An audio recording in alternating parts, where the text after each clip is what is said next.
Okay, but for Superman and Lois, a quality superhero family drama. I feel like we have to say that now instead of just saying superhero drama. It very much is a family drama. Like this episode did have like action and it did further the super part of it, but the big portion of the episode was the Kens dealing with some drama concerning Candice's father and the Cushings dealing with the aftermath of Lana slapping Sarah. Like those were like the two big storylines, and the superhero plot was kind of just in the middle hanging out. Yeah, we were getting like the seeds for what's to come without it being like explosive just yet. Everybody needed family counseling in this yes. episode. About halfway through, I was like, you guys cannot handle this on your own. Nobody was equipped with the emotional tools to figure all these situations out. And that's the thing. The three of us talked about it privately. Not an awful lot of physical stuff happened in this episode, but there was a lot of emotional movement on the board. And it was a very powerful episode. And I have to say, it started very, very well, because the thing I like about Superman and Lois is it's a family drama. This is the priority of it. But they always have at least 5 minutes to spare for some superhero stuff. So the big forest fire at the start where Clark and Jordan were saving the day. First of all, visuals, cinema, everything you could want from a superhero drama. But a nice scene that looked like it belonged to maybe 911 Lone Star or something like that. The forest fire, but Superman getting involved, saving everyone. And then Jordan learned something from that and they took that into his arc. So I feel like it ticks the comic book boxes even when we're having a family storyline. But at the same time, it set up Jordan's arc really nicely. But at the same time, it also set up Clark's arc nicely because he had to rush back to check on Lois. That first scene had everything in it. And I feel like it set the stage for a really well-rounded, dramatic family episode. I think the fire made me think of Fire Country on CBS. I was like, oh, we just using the budget fantastically. I loved how it was like the stakes for how Jordan participates is even higher now, even though it's only been like 2 episodes. But that might also have to do with, how worried Clark is about Lois, because he just left Homeboy there to deal with the fire with a situation he's never dealt with to that scale, because he thought Lois was in trouble and all she did was drop a glass. Like we just rushed away from like putting out like what would seem like a lot of acreage actually for the fire to be going down. But I guess he believes, Jordan has to step up, and he believes Jordan can do it.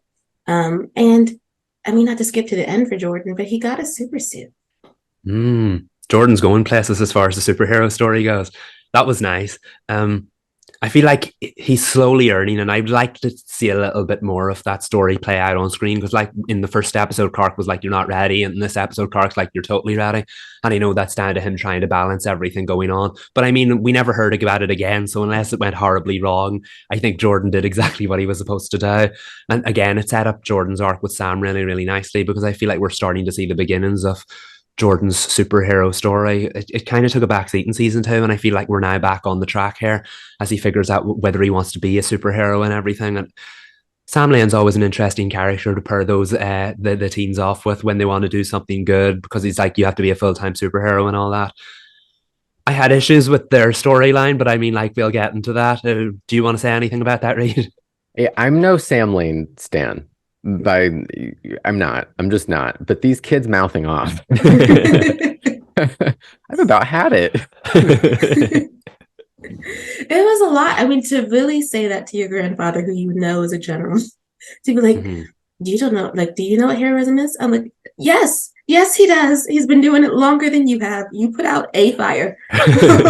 Let's not forget about Malaysia. Yeah, exactly.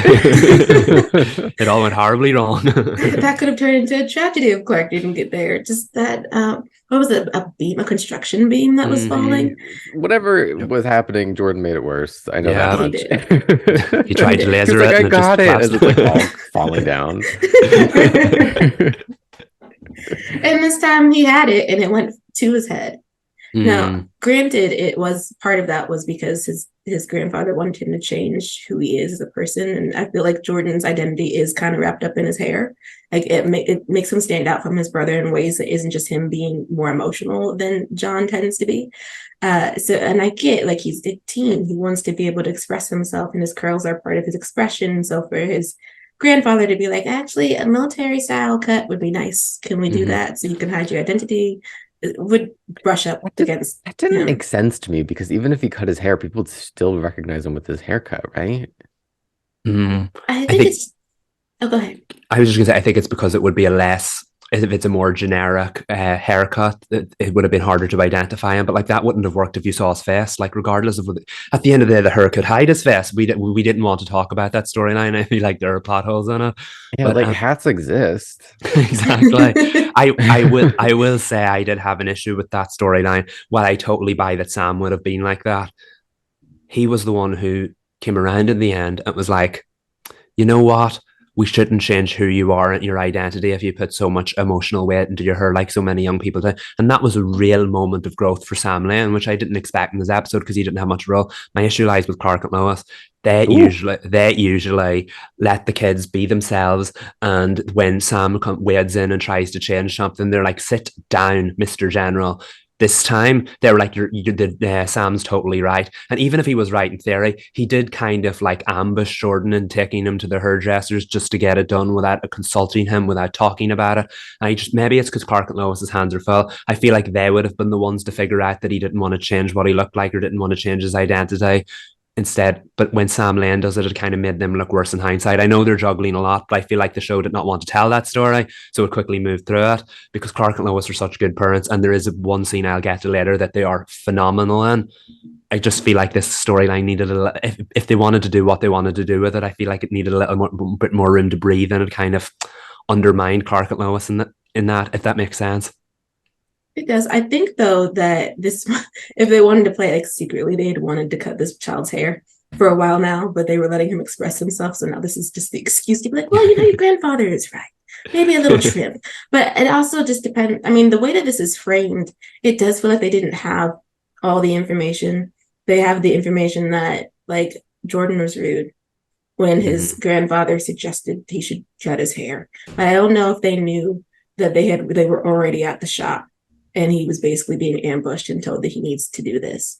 They are preoccupied, but it would be an interesting like parenting, like a minor parenting failure or overlook, I guess, for those two, where like you said, because they're juggling everything, they're like, it's hair, babe, just it's fine, just cut it, instead of being able to understand why Jordan would be so against it. I just don't understand why cutting it was the option. Like, can he just do a different hairstyle when he's doing his super stuff? Like, put some gel in it, slick it back. I don't know. Clark does that in Smallville. It makes total sense. But also on top of that, like, to be fair to Jordan, every time he does a superhero, he's wearing a hood. Okay, he randomly decided not to wear a hood in that one moment in time, but like, make him wear a hood again. And you saw it in the uniform Sam presents him with at the end. The solution was to have a hood, and I'm like, that was the solution he was using already. So I don't know. Anyway, it made sense as a storyline. I just feel like it could have been explored a little bit more. And I'm definitely reading into it as far as a superhero show goes. But Superman and Lois is known for its family exploration of stories. It takes time to tell the little subtle stories. And I just feel like it kind of missed an opportunity with that one because the spotlight was obviously on Jonathan, which I mean, I was thrilled because Jonathan never gets the spotlight. And that was my favorite arc of the whole episode. I think can I quickly just say I'm tired of adults hitting children? Yeah. That's like what the whole episode was about. Yeah, I think that's what made part of it clunky. Like with the extreme stakes. Like I think all of the teen stuff was a little clunky at parts, with them trying to do coming of age, but also trying to do parents standing up for their children. And that like Lana slapping Sarah was a lot. And then John getting punched by Candice's father was also like that, even was a further escalation. I'm just like, the stakes are so high in the teen drama when it comes to like physical violence. And what the children are dealing with. I would like same Reed, I would like for everyone to keep their hands to themselves when it comes to the kids now. Like we're done. No more. We don't need to see Jordan get smacked out by somebody. Quota reached. Yes. And the quota should have been 0. Although the irony is, I feel like we're going to see Jordan get physical as the season goes on, and he wasn't involved in any of this physical violence lately. But the scene where Lois confronted Candice's father after what he did to Jonathan, what a payoff! And I didn't breathe. Yeah, amazing. The tension, that is the most Lois Lane this Lois Lane has ever been, and I I was in awe of it, Bitsy's performance and everything. Like, you know what Lois is going through, how she was worried about feeling weaker, how she was worried about losing herself, and just she could not have been more Lois Lane in that moment. And she like mopped the floor with that man with just a few words. He was like, get ready to retreat into that trailer, even with all his big talk. That was Lois Lane.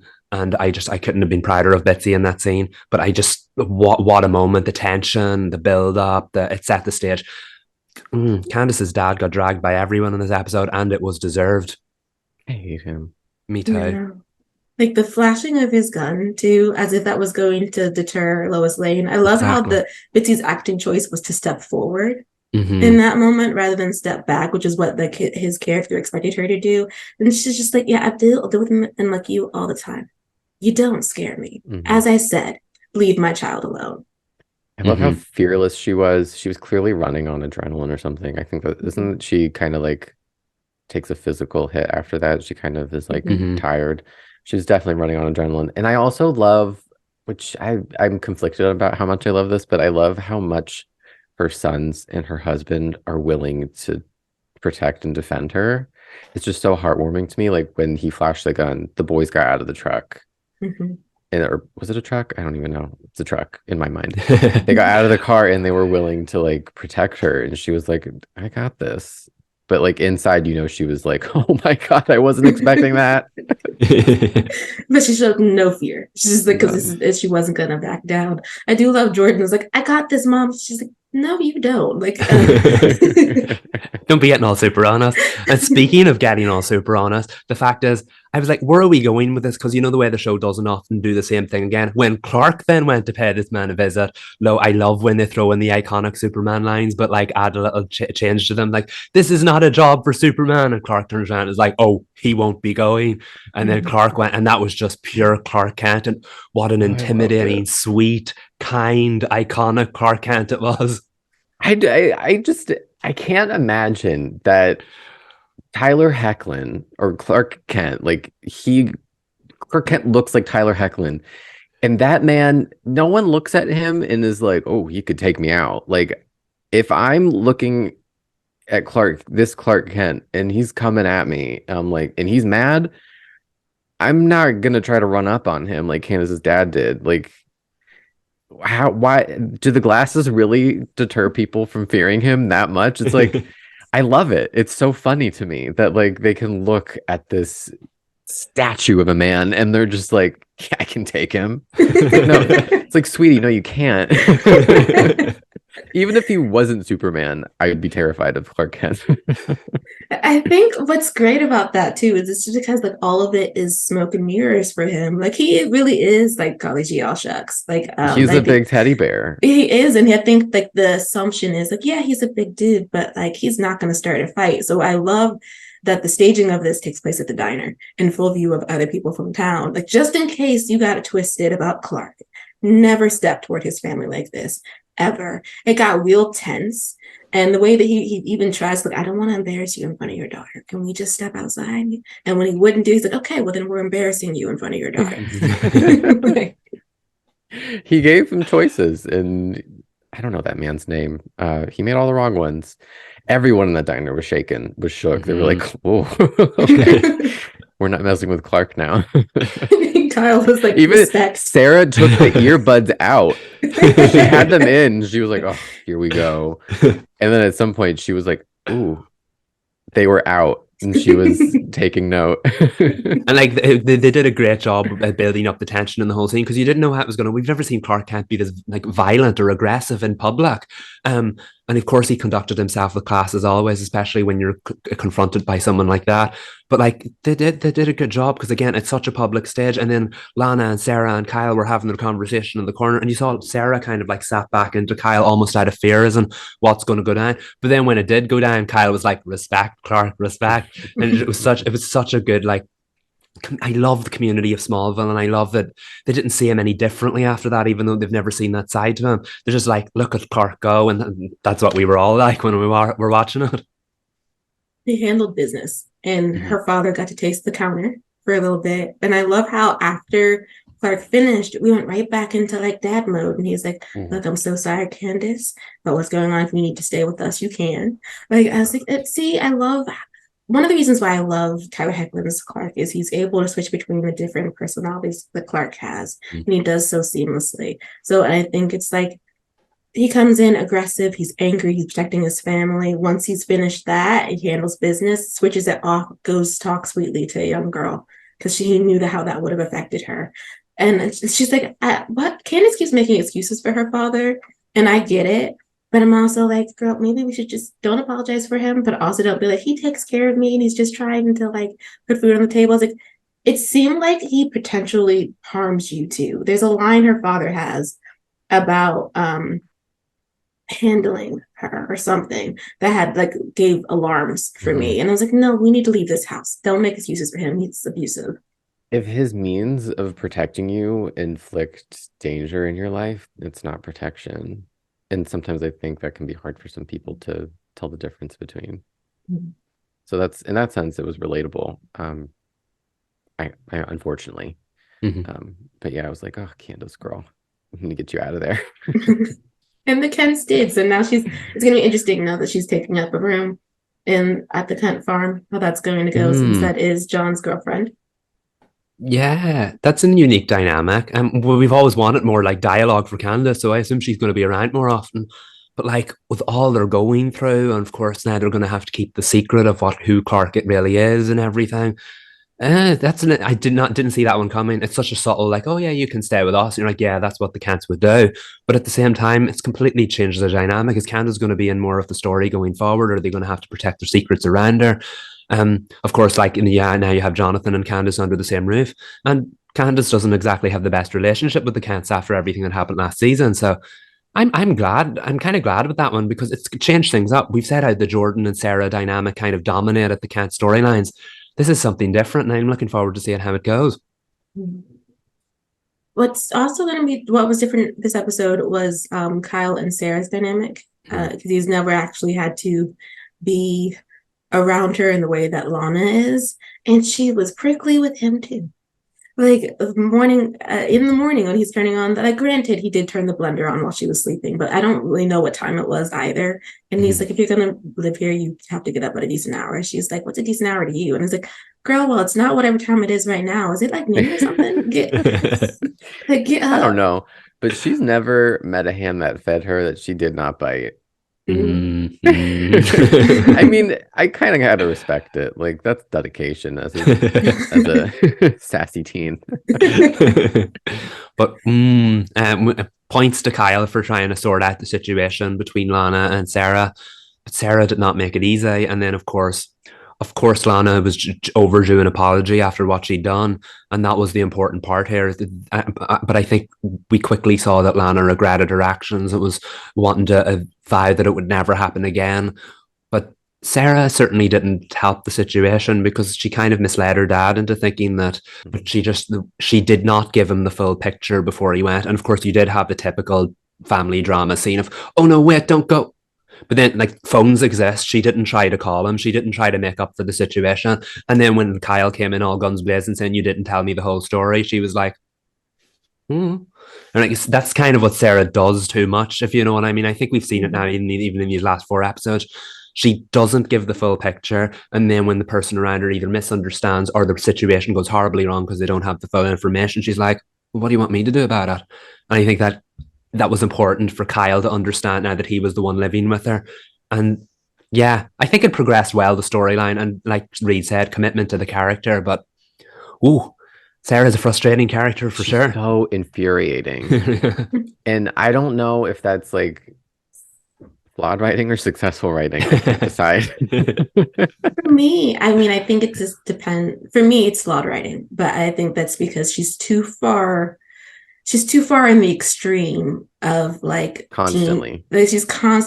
She's never able to see somebody else's perspective. And yes, there are teams like that, but in television, it does not work as well. Every time there's the character like this on a show, I always end up disliking them as we go further in. Like this happened on Friday Night Lights. I forget the name of the coach's daughter, but there's a certain point in one of the later seasons where What's her name? I don't remember. Maybe I was gonna say like Amy, that. but that's the actress's name. Oh, this is gonna bug me. Whatever, keep going.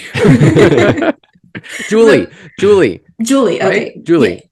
we're gonna say Julie from now on because I don't know. But Julie has like, as she ages, her personality starts to get a bit more prickly and abrasive to the point Mhm. where she just can never understand her parents' perspective. And I thought it took from her character because every scene and every storyline can't be her disagreeing to the point of yelling at her Mhm. parents or disagreeing to the point of like not being able to see the perspective. And that's where we are with Sarah.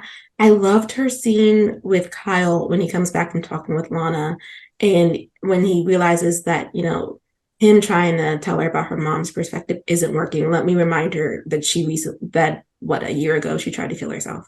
So she can understand like what Lana was going through at the time so that she can get to the point of realizing her mom loves her. Mhm. But I was like, why for Sarah do we have to go to the most extreme of terms for her to see the humanity in other people? Like, And I truly don't know if she even learned anything she didn't. in the diner scene when they were having when Kyle was mediating, which was, no one's more shocked about Kyle's behavior in this episode than I am.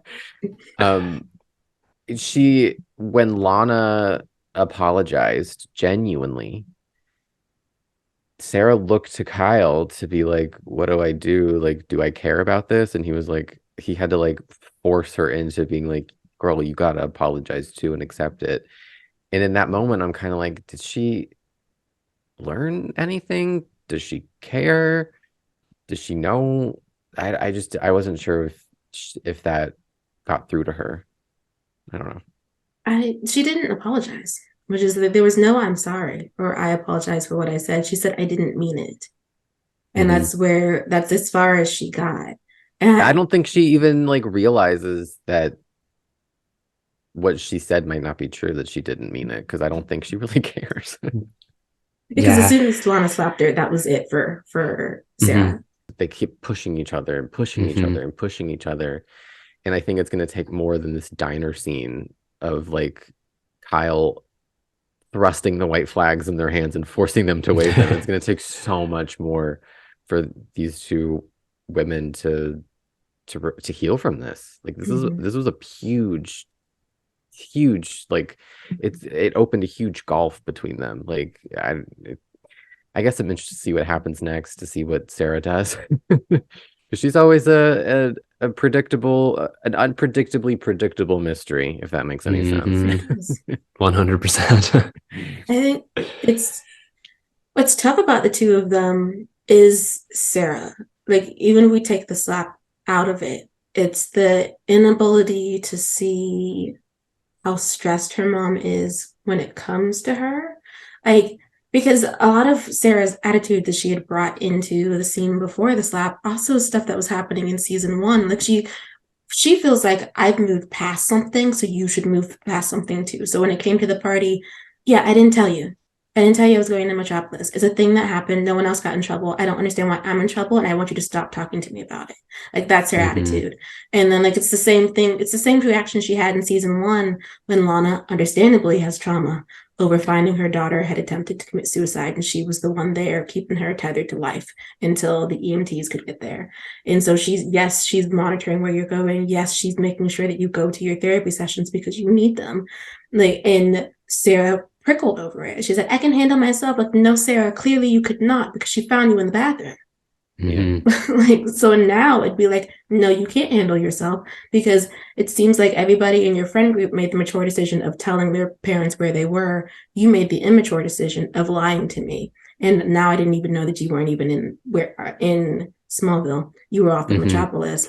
I It's like she believes that even if she withholds information and everything ends up okay in her favor, it's like, then nothing happened. Why do we care? And like, you can't get away with that, especially in a situation when you're withholding vital information from your father. Like, yes, he should be mad at Lana, but he also needed to view the full picture to be like, I know I may not be on the best terms with your mother right now, but we can't talk to each other like that. Mhm. Hmm. Like, now you're putting me in the middle of this. to get yourself out of the middle of this. I don't know. It's a whole, again, I'm going to suggest family counseling to them. Maybe it'll improve though. Maybe in time with Sarah living with Kyle, which is where I do think she needs to be there. Ron and her should not be in the same house. If Ron is going to keep that promise, they cannot be together right now. And I think she learned with that blunder, that wake up call. Dad's house isn't going to be the fun one. Like, he's still going to give her structure and rules, and she can't just sit on his couch and steamroll him, which good for Kyle. Yeah, I feel like the dynamics will shift now, and especially Lana's still worried about the fact that she might become her mother. They said that 2 episodes in a row, so I wonder if we're going to get more about that. What Lana's greatest fear? I don't think so. No, I don't even know if that one. Grandma on. I don't even know if that woman's name's come up before, but 2 episodes in a row is a little bit sus in a TV show. So it definitely feels like they're hitting towards something. So I don't know if we'll go somewhere with that, or we'll like go into the long women's history. Maybe not. But I mean, like, if we get more exploration of this like relationship between Lana and Sarah, I think that's a good thing. I just think Sarah needs to meet people in the middle, and I understand that she has a trauma, maybe a trauma response to what happened, and no one's faulting her for that. But Sarah's done this behavior with Jordan before. She still didn't realize her fault and why the relationship fell apart in season 2. Still totally blamed him, and now that all this truth's out, still doesn't want to take it any further, and that's okay. But she wasn't upfront about it.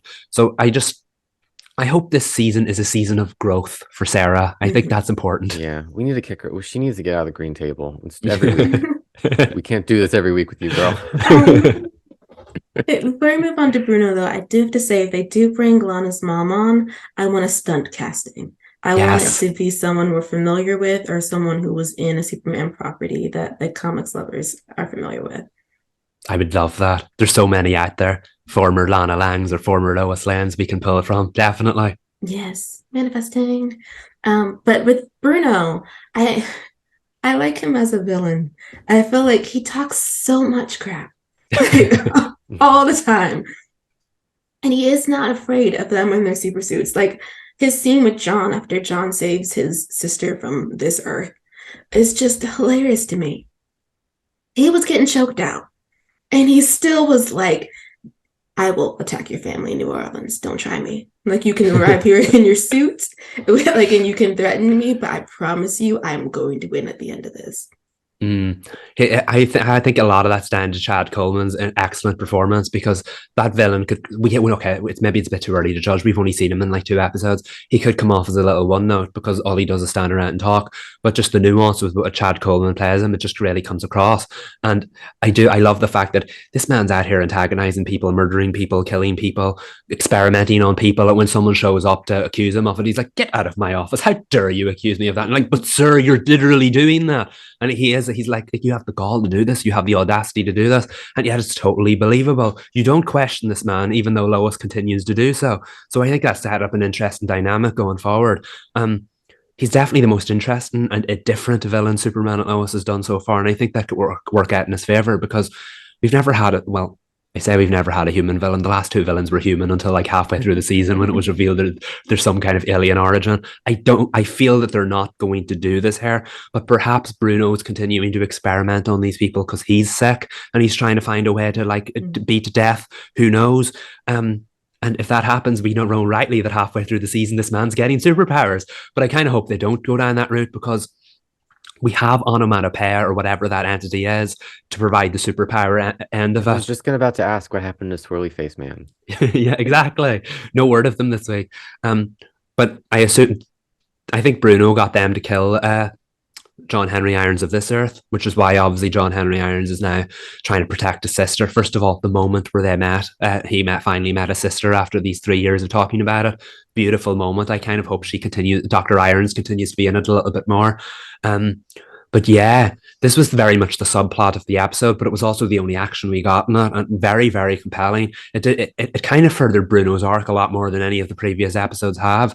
And now that Lois has signed up to get treatment at one of his hospitals and he's fully aware of her plan, very interesting dynamic. Bruno Mannheim's Lois Lane's villain here, and she's going to take him down, I feel like, and I can't wait to see how that plays out. It's going to be interesting. because we don't really know what he's up to just yet. I mean, we just started the season, but they are like trickling in information, and it really Intergang does actually feel like a legit gang when they pull John in and they've got the pictures and they're like, look, we are surveilling you. You can try to get out of this, but you're going like, we have the means to make you do what we want you to do. If I was like, yes, letting it be like a very human way of handling someone, even a super person. Like, I mean, granted, he's not like doesn't have superpowers, but he has a high intellect, and he has his suit. And I love the action sequence of him. Just once again, we got to see him leap off something, and then his suit comes on, and then he goes to save his sister, and they're called the Wonder Twins.